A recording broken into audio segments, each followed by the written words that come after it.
Now we go to the next speaker. This is a very interesting person whom we have. मैं इनके lectures भी सुन चुका हूं. बहुत अच्छा लगा जब स्वामी जी जो है मोहम्मद सल्लल्लाहु अलैहि वसल्लम के बारे में रिसर्च करते हुए बहुत हाई लेवल बात जो है बहुत आसानी तरीके से रखते थे. मैं उनको ये पूछना चाहूंगा, ये चेंजेस कैसा शुरू हुआ आपके अंदर?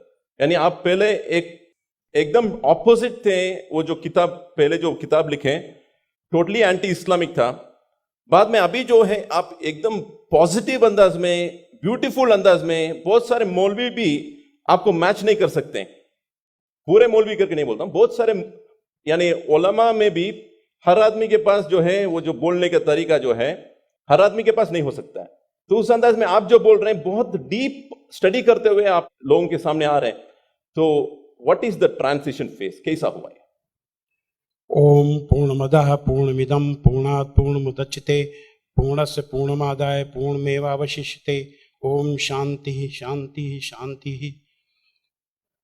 एक अखबार निकलता है उत्तरी भारत में, दैनिक जागरण, बहुत मशहूर, सबसे ज्यादा पाठक हैं उसके.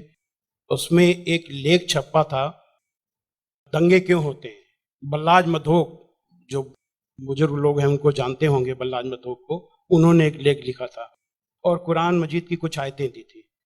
तो वो आयतें देखने के लिए कि क्या वास्तव में सही है कि नहीं, मैं इलाहाबाद में एक दुकान में गया और मौलाना फतेह मोहम्मद खान साहिब जालंधरी और मौलाना अब्दुल पारिक साहब की हिंदी का अनुवाद ले आया और उसमें हमने देखा तो वो कुरान मजीद की वो आयत वैसे ही मौजूद थी. तो मुझे लगा कि ये बात सही है और मैंने किताब लिखी, इस्लामिक आतंकवाद का इतिहास. बाला साहब ठाकरे को बहुत पसंद आई, उन्होंने उसका अंग्रेजी ट्रांसलेशन कराया, the history of Islamic terrorism के नाम से. बाद में एक सज्जन ने, अब मैं वहां आ रहा हूं कि मेरा सोच कैसे बदला.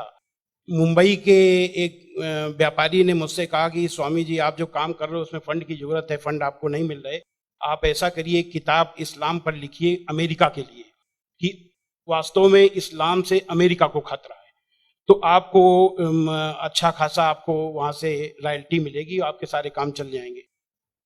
लेकिन वो बड़ी किताब होनी चाहिए.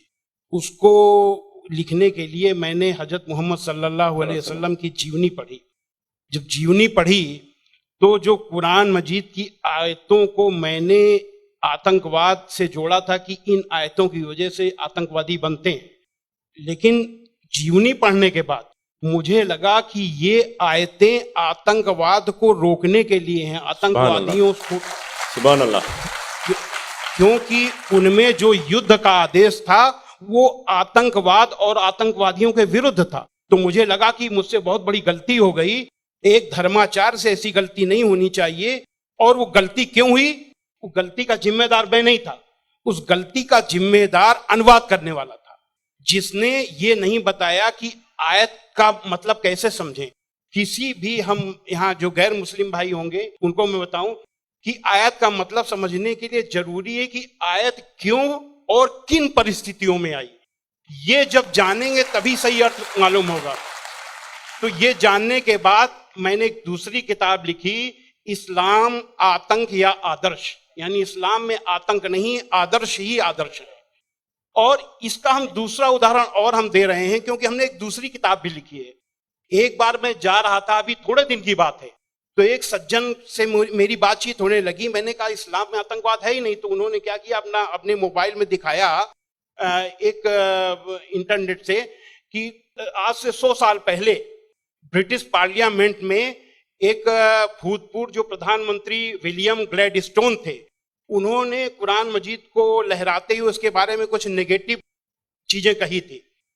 तो मुझे बिल्कुल अपनी बात याद आ गई कि जैसे मैंने गलत समझा वैसे विलियम ग्लैडस्टोन ने भी गलत समझा, और उसके जिम्मेदार वो नहीं, अनुवाद करने वाले थे, क्योंकि उन्होंने सही अनुवाद उसको सही ढंग से एक्सप्लेन क्यों नहीं किया. तो मुझे लगा कि अब इस पर भी एक किताब लिखने की जरूरत है. तो मैंने एक दूसरी किताब लिखी है, कुरान जीने की कला. वो अंग्रेजी हिंदी में है, वो छप चुकी है जामिया नगर में, जो जमात इस्लामी के मरकज से छपी है. अंग्रेजी में इस्लाम एन आर्ट ऑफ लिविंग के नाम से अंग्रेजी में भी छपेगी. अब इन सारी चीजों जो मैंने इस्लाम को देखा, कुरान को देखा, उसके हिसाब से मैं एक छोटे से निष्कर्ष पे पहुंचा कि इंसान में इंसानियत लाने के तरीके का नाम इस्लाम है। सुभान अल्लाह। और ये जुमला नहीं है, ये जुमलेबाजी नहीं है कि मैं अपने तरफ से मैंने कोई एक मुहावरा कह दिया, एक जुमला फेंक दिया। ये बात दलील के साथ मैं बताऊंगा और मैंने दलील के साथ देखा है।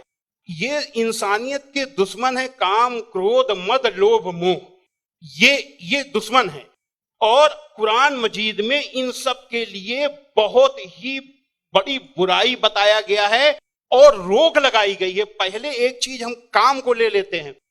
काम यानी कि किसी भी महिला को, किसी भी औरत को अपनी बीबी को छोड़ करके और दुनिया की जितनी महिलाएं हैं उनको अपनी मां, बहन, बेटी समझना, ये कुरान में बहुत ही सख्ती से पालन करने के लिए कहा गया है। अभी तक आप लोगों ने देखा होगा कि जो गैर मुस्लिम भाई हो सुने कि किसी भी मर्द को देख करके औरत को अपनी निगाहें नीची कर लेना चाहिए, लेकिन कुरान का क्या हुक्म है?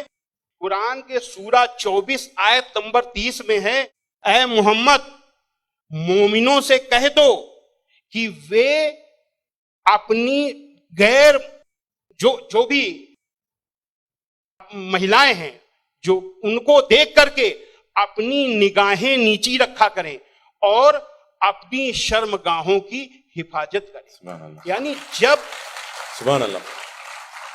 मर्द जब अपनी पत्नी के सिवा किसी को देखे तो आंख न मिलाए उससे, अपनी निगाहें नीची कर ले और मर्यादा में रहे।